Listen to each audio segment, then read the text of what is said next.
GPS ಏನು ಅಳವಡಿಸಿದ್ದಾರೆ. ಈ ಜಿಯೋ ಪಿನ್ಷನ್ ಒಳಗಡೆಗೆ ಗಾಡಿ ಎಂಟ್ರಿ ಆದ ತಕ್ಷಣ ಅವರು ಲೋಡ್ ತುಂಬಿದು ಅಂತ ಲೆಕ್ಕ ಬರ್ತದೆ. ಅದ್ರಲ್ಲಿ ನಾವು ಲೋಡ್ ತುಂಬಲ್ಲ, ಅಲ್ಲಿ ಮೆಟೀರಿಯಲ್ ಚೆನ್ನಾಗಿರಲ್ಲ. ನಾವು ಅದೇ ಥರ ವಾಪಸ್ಸು ಈಚೆಗೆ ಬಂದರೆ ನೀವು ಅಲ್ಲಿ ಲೋಡ್ ತುಂಬಿದ್ರಿ ಅಂತ ಹೇಳಿ ಅದಕ್ಕೊಂದು ಫೈನ್ ಹಾಕ್ತಾರೆ. ನೆಕ್ಸ್ಟ್ ಒಂದು ಲೋಡ್ ತುಂಬ್ಕೊಬಂದರೆ ಅದರಲ್ಲೂ ಒಂದೇ ಲೋಡನ್ನು ಹೊಡೆದಿರೋದು ನಾವು 2 ಲೋಡು ಮಾಡ್ತಾರೆ. ಜಿಯೋ ಪಿನ್ಷನ್ಗೆ ನೀವು ಎಂಟ್ರಿ ಆಗಿದ್ದೀರಾ, ನಿಮ್ಮ ಅಲ್ಲಿ ಗ್ರಾಸರ್ ಒಳಗೆ ಹೋಗಿದೆ ಗಾಡಿ ಲೋಡ್ ತುಂಬಿದ್ರಿ ಅಂತ ಲೆಕ್ಕ ಹೇಳ್ತಾರೆ. ಆ ಉದ್ದೇಶಕ್ಕೋಸ್ಕರ ನಮಗೆ GPS ಇನ್ನು ಮುಂದಿನ ಅವಶ್ಯಕತೆ ಇಲ್ಲ. ನಿಮ್ಗೆ ಏನಿದ್ರು ಪರ್ಮೆಂಟು ನೀವು ಕ್ರಸರವರು ಕೊಡಿ. ಕ್ರಸರರು ಕೊಟ್ಟು ನಾವು ಪರ್ಮೆಂಟ್ ತಗೊಳ್ದೆ ಬಂದರೆ ನಮ್ಮ ಗಾಡಿನ ಸೀಜ್ ಮಾಡಿ. ಅದಕ್ಕೆ ನಮ್ಮ ಸಂಪೂರ್ಣ ಒಪ್ಪಿಗೆ ಇದೆ. ಇವಾಗ ನಾವು ಮೇನ್ಸ್ ಆಫೀಸ್ ಹತ್ರ ಶಾಂತಿಯುತ ಪ್ರತಿಭಟನೆ ಮಾಡ್ತಾಯಿದ್ದೀವಿ. ಮುಂದೊಂದು ದಿವಸ ಇದು ನಮಗೆ ಉತ್ತರ ಸಿಕ್ನಿಲ್ಲ ನಮಗೆ ಅಂತಂದರೆ ಉಗ್ರ ಹೋರಾಟ ಮಾಡಬೇಕು ಅಂತ. ಕರ್ನಾಡು ಲಾರಿ ಚಾಲಕರ ಪರಿಷತ್ ಸಂಘಟನೆಯ ಪ್ರಧಾನ ಕಾರ್ಯದರ್ಶಿ ನಾಗಚಂದ್ರ ಮಾತಾಡ್ತಾ ಇದ್ದೀನಿ. ಇವತ್ತೇನು ನಾವು ಮೈನ್ಸ್ ಆ್ಯಂಡ್ ಜ್ಯುವೆಲರ್ಜಿ ಡಿಪಾರ್ಟ್ಮೆಂಟ್ ಮುಂದೆ ಧರಣಿ ಕೂತಿದ್ದು, ಈ ವಿಷಯ ಸಿಂಪಲ್ ಆಗಿ ಹೇಳೋದಾದರೆ, ಕಳೆದ 1.5 ವರ್ಷದಿಂದ ನಮ್ಮ ಲಾರಿಗಳಿಗೆ ಏನು ನಾವು ಖನಿಜ ಸಂಪನ್ಮೂಲಗಳನ್ನು ಸರಬರಾಜು ಮಾಡ್ತಾ ಇದ್ದೀವಿ, ಆ ಲಾರಿಗಳಿಗೆ GPS ಅಳವಡಿಕೆ ಮಾಡಬೇಕು ಅಂತ ಅಂದ್ಬಿಟ್ಟು ಒನ್ ಸ್ಟೇಟ್ ಒನ್ GPS ಅನ್ನೋ ಒಂದು ತಂತ್ರಾಂಶದ ಅಡಿಯಲ್ಲಿ, ಕಾನೂನು ಅಡಿಯಲ್ಲಿ ಸರ್ಕಾರದವರು ಸರ್ಕಾರದವರು ಈ ಕಾನೂನನ್ನು ಜಾರಿಗೆ ತಂದಿದ್ರು. ಅದ್ರ ಮುಖಾಂತರ ನಾವು ಅವರ ಹೇಳಿದ ಕಾನೂನಿನ ಮುಖಾಂತರ ನಾವು ತಲೆಬಾಗಿ GPS ಗಳನ್ನ ಅಳವಡಿಕೆ ಮಾಡಿದ್ದೀವಿ. ಆ GPS ಗಳ ಬೆಲೆ ಬಂದು 9,800 ರೂಪಾಯಿ ಇದೆ. ಒಬ್ಬೊಬ್ಬ ಲಾರಿ ಮಾಲೀಕರು GPS ಅಳವಡಿಕೆ ಮಾಡಿದ ಮೇಲೆ ಆತನಿಗೆ ಮಾಹಿತಿ ಬರಬೇಕು, GPS ಆಫ್ ಆಗಿದೆಯೋ ಆನ್ ಆಗಿದೆಯೋ ಅಂತ ಅನ್ನೋದು ಮೊಬೈಲ್ ಮುಖಾಂತರ ಮೆಸೇಜ್ ಬರಬೇಕು. ಆದರೆ ಅದು ಬರ್ತಾ ಇಲ್ಲ. ಫುಲ್ ಕಂಟ್ರೋಲು ನಮ್ಮ ಮೈನ್ಸ್ ಆ್ಯಂಡ್ ಜ್ಯುವೆಲರ್ಜಿ ಡಿಪಾರ್ಟ್ಮೆಂಟಲ್ಲೇ ಇದೆ. ಸೊ ನಾವು ಇವತ್ತು ನಾಳೆ ಬೆಳಗ್ಗೆ 2 ಗಂಟೆಗೆ ಲೋಡ್ಗೆ ಹೋಗ್ತೀವಿ ಕ್ರಷರ್ ಪಾಯಿಂಟ್ಗೆ ಅಂತ ಅಂದಾಗ, ಅಲ್ಲೋಗಿ ಲೋಡ್ ಮಾಡಿಸಿ ಪರ್ಮೆಂಟ್ ತೆಗಿರಪ್ಪ ಅಂತ ಅಂದ್ಬಿಟ್ಟು ಕೇಳಿದಾಗ, ಸರ್ ನಿಮ್ಮ GPS ಆಫ್ ಆಗಿದೆ ಅಂತ ಮಾಹಿತಿ ಕೊಡ್ತಾರೆ. ಒಂದು ಅದಾದ ಮೇಲೆ ಆ GPS ಆಫ್ ಆಗಿರೋ ಉದ್ದೇಶ ಏನು ಅಂತ ಕೇಳೋಣ ಅಂತ ಅಂದ್ಬಿಟ್ಟು ಡಿಪಾರ್ಟ್ಮೆಂಟಿಗೆ ಫೋನ್ ಮಾಡಿದ್ರೆ, ಇಲ್ಲಿ ಯಾವುದೇ ರೀತಿಯಾದಂಥ 24x7 ವ್ಯವಸ್ಥೆನೂ ಇಲ್ಲ. ಅದು ನಮಗೆ ತೊಂದರೆ ಆಗ್ತಾ ಇರೋದು. ಮತ್ತು ಜಿಯೋ ಫೆನ್ಸ್ ಒಳಗೆ ಎಂಟ್ರ್ ಆಗ್ತೀವಿ ಅಂತ ಅನ್ನೋದೇ ಆದರೆ, ನಮ್ಮ ಕ್ರಷರ್ ಗೇಟಿಂದ ಕ್ರಷರ್ ಪಾಯಿಂಟ್ವರೆಗೂ ಆಲ್ಮೋಸ್ಟ್ ಹೆಚ್ಚು ಕಮ್ಮಿ ಅರ್ಧ ಕಿಲೋಮೀಟ್ರ್ ದೂರ ಇರುತ್ತೆ. ನಾವು ಹೋಗೋದು ಬೆಳಗಿನ ಜಾವ 2 ಗಂಟೆ 2:30 ಜಾವಕ್ಕೆ ನಾವು ಮೆಟೀರಿಯಲ್ನ ತರೋದಕ್ಕೆ ಹೋಗೋದು. ಕಾರಣ ಇಷ್ಟೇ, ಬೆಳಗಿನ ಜಾವದಲ್ಲಿ ಯಾವುದೇ ರೀತಿಯಾದಂತಹ ಟ್ರಾಫಿಕ್ ಇರೋದಿಲ್ಲ. ಆಮೇಲೆ ನಮ್ಮ ಭಾರಿ ವಾಹನಗಳು ಓಡಾಡೋದಕ್ಕೆ ಸರಿಯಾದಂಥ ಸಮಯ ಆಗಿರೋದ್ರಿಂದ ನಾವು ಅಷ್ಟೊತ್ತಿಗೆ ಹೋಗ್ತೀವಿ. ಆ ಟೈಮಲ್ಲಿ ಹೋದಾಗ ನಮಗೆ ಯಾವುದೇ ರೀತಿಯಾದಂಥ ಮಾಹಿತಿಗಳು ಮತ್ತು GPS ಆಫ್ ಆಗಿರೋದ್ರ ಬಗ್ಗೆ ಮಾಹಿತಿ ತಿಳ್ಕೋಬೇಕು ಅಂತಂದರೆ ಯಾವುದೇ ರೀತಿಯಾದಂಥ ದೂರವಾಣಿ ಸೌಲಭ್ಯಗಳಿಲ್ಲ.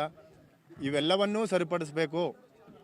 ಸರಿಪಡಿಸಿ ನೀವು ಈಗ ಆಲ್ರೆಡಿ ಕಾನೂನಲ್ಲಿ ಇನ್ನೂ GPS ಕಂಪ್ಲೀಟಾಗಿ ಇನ್ಸ್ಟಾಲ್ ಆಗಿಲ್ಲ, ಕಂಪ್ಲೀಟಾಗಿ ಸರಿದೂಗಿಲ್ದಿರೋ ಕಾರಣದಿಂದಾಗಿ ನೀವು ಪೂರ್ಣ ಏನು ನಿಮ್ಮ GPS ತಂತ್ರಾಂಶ ಏನಿದೆ ಪೂರ್ಣ ಜಾರಿಗೊಳಿಸಿ ಆಮೇಲೆ ನೀವು ದಂಡ ಪಾವತಿ ಮತ್ತು ವಸೂಲಾತಿಗಳನ್ನು ಮಾಡಬೇಕು ಹೊರತು ನೀವು ಏಕಾಏಕಿ ಈಗಲೇ ದಂಡ ಪಾವತಿನ ಮಾಡಿಸ್ಕೊಳ್ಳೋದು ಎಷ್ಟು ಮಟ್ಟಿಗೆ ಸರಿ.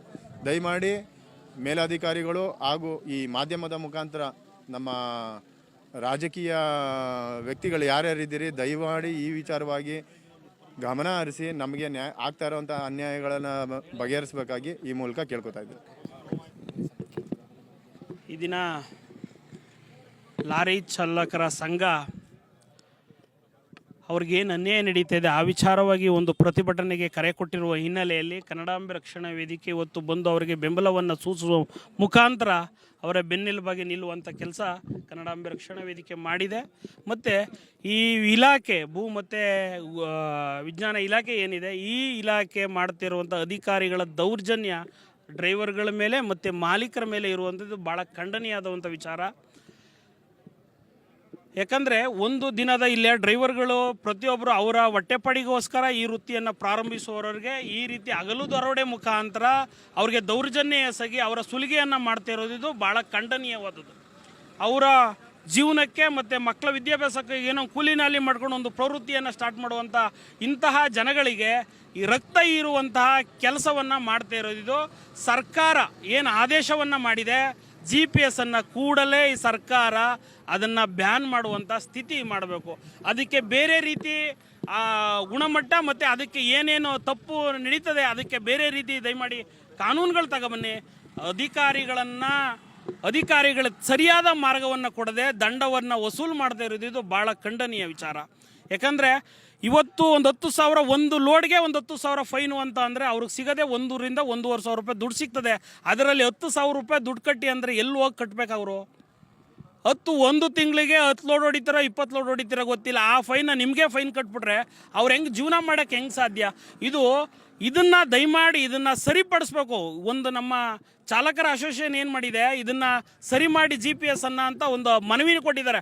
ಮನವಿ ಕೊಟ್ಟರೂ ಸಹ ಇವರು ಅಧಿಕಾರಿಗಳು ಕೇರ್ಲೆಸ್ ಮಾಡಿರೋದು ಅವರ ದುರಾಡಳಿತ ಮತ್ತು ಅವರ ಬೇಜವಾಬ್ದಾರಿತನಕ್ಕೆ ಇವ್ರು ಯಾಕೆ ಫೈನ್ ಕಟ್ಟಬೇಕು? ಲಾರಿ ಮಾಲೀಕರು ಮತ್ತು ಡ್ರೈವರ್ಗಳು ಯಾಕೆ ಫೈನ್ ಕಟ್ಟಬೇಕು? ಅಧಿಕಾರಿಗಳು ಕರೆಕ್ಟಾಗಿ ಜವಾಬ್ದಾರಿಯನ್ನು ನಿಭಾಯಿಸಿದ್ರೆ ದಯಮಾಡಿ ಇವರು ಫೈನ್ ಕಟ್ಟೋಕ್ಕೇನು ಅಭ್ಯಂತರ ಇಲ್ಲ. ನಾವು ತಪ್ಪು ಮಾಡಿದ್ರೆ ನಾನು ದಂಡ ಕಟ್ತೀನಿ ಸ್ವಾಮಿ, ನಾವು ತಪ್ಪು ಮಾಡದೆ ದಂಡ ಕಟ್ಟಿ ಅಂತ ಇವರ ದುರ್ವರ್ತನೆಗೆ ಇದು ತಕ್ಕ ಶಿಕ್ಷೆ ಆಗಬೇಕು. ಈಗ ಎಚ್ಚರಿಕೆಯನ್ನು ಕೊಟ್ಟಿದ್ದೀವಿ. ಇವತ್ತು ಏನೇ ನಾವು ಸರಿ ಮಾಡ್ಕೊತೀವಿ, ಸಂಬಂಧಪಟ್ಟ ಇಲಾಖೆಗೆ ತರ್ತೀವಿ ಅಂತ ಹೇಳಿದ್ದಾರೆ. ಬಂದಿಲ್ಲ ಅಂತಿದ್ದೇ ಆದರೆ ಕಚೇರಿಗೆ ಮುತ್ತಿಗೆ ಹಾಕುವಂಥ ಕೆಲಸವನ್ನು ಖಂಡಿತವಾಗಿ ಮಾಡ್ತೀವಿ. ನಮ್ಮ ಮತ್ತು ಲಾರಿ ಸಂಘದ ಅಧ್ಯಕ್ಷರು ಮೈಸೂರು ನಗರದವರು ಅವರು ಹೇಳಿದ್ದಾರೆ ಏನಂದ್ರೆ, ದಸರಾ ಒಳಗೆ ಅವ್ರು ಗುಡು ಕೊಟ್ಟಿಲ್ಲ ಅಂತ ಅಂದರೆ ಅದನ್ನು ಸರಿ ಮಾಡಿಸಿಲ್ಲ ನಮಗೆ ಅಂತ ಅಂದರೆ 15 ದಿನದೊಳಗೆ ಸರಿ ಮಾಡಿಸಿಲ್ಲ ಅಂತಂದರೆ ಎಲ್ಲರೂ ಸಹ ದಸರಾ ಟೈಮ್ನಲ್ಲಿ ರೋಡ್ನ ಸ್ವಚ್ಛಗೊಳಿಸೋಕ್ಕೆ, ಗುಂಡಿಯನ್ನು ಮುಚ್ಚೋಕ್ಕೆ ಲಾರಿಗಳ ಅವಶ್ಯಕತೆ, ಟಿಪ್ಪರ್ಗಳ ಅವಶ್ಯಕತೆ ಇದ್ದೇ ಇರ್ತದೆ.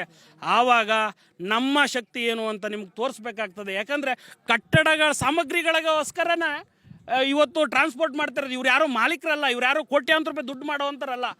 ಆವತ್ತಿನ ಜೀವನಕ್ಕೋಸ್ಕರ ಜೀವನವನ್ನು ಮಾಡುವಂಥ ಪ್ರವೃತ್ತಿಯಲ್ಲಿರೋ ಇಂಥವ್ರಿಗೆ ಸಹ ನೀವು ಈ ರೀತಿ ಟಾರ್ಚರನ್ನು ಕೊಟ್ಟರೆ, ಈ ರೀತಿ ಶೋಭೆಯನ್ನು ತಂದರೆ ಇದು ನಿಮಗೆ ಶೋಭೆ ತರೋದಿಲ್ಲ. ದಯಮಾಡಿ ಸರ್ಕಾರ ಮಧ್ಯಪ್ರವೇಶಿಸಬೇಕು. ಸರ್ಕಾರ ಕೂಡಲೇ ಇದನ್ನು ಇವ್ರ ಮೇಲೆ ಏನೇನು ಹಾಕಿರ್ತೀರಿ ಮತ್ತು ದಂಡ